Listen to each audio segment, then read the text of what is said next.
Hello friends, তো চলো আজও নিয়ে এসেছি আমাদের লাঞ্চ নিয়ে। তো চলো দেখে নিই। এখানে আছে গরম গরম ভাত, আর রয়েছে, চলো দেখি। এটা রয়েছে কচু বাটা। কচু বাটা, আর আমি তো ঠিকঠাক করে দিয়েছিলাম, মানে কচু ঘষে দিয়েছিলাম, আর মা পরেটা করেছে। আর এখানে রয়েছে শীষ পালং। তো শীষ পালং করেছি, আমি করেছি এটা। আর ফুলকপি রোস্ট, একদম কিচ্ছু দিইনি, জাস্ট আদা, টমেটো, ধনেপাতা আর দুটো চারটে কড়াইশুঁটি ছড়িয়ে দিয়েছি।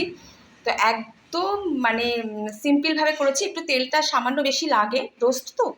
তো এটা এভাবেই করেছি আজকে, ফুলকপি রোস্ট। আমার যেহেতু আমি ভেজ খাই, সবাই জানো। তো আর এখানে আছে টমেটো চচ্চড়ি। তো এই তো হলো আমার ভেজ আইটেম। এবার চলো নন ভেজ আইটেম কী কী হয়েছে, এগুলো সব মা করেছে। তো এখানে রয়েছে পেঁয়াজ কালিয়ালু ভাজা, দেখতে পাচ্ছ দুটো তেলাপিয়া মাছ ভাজা আছে।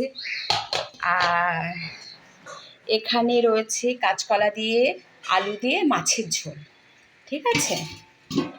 আর আর এটা রয়েছে ভোলা মাছের ঝাল। তো এটা তো ননভেজ আর ওটা ভেজ। তো চলো অবশ্যই কমেন্ট করো যে আমাদের আজকের লাঞ্চটা কেমন হলো।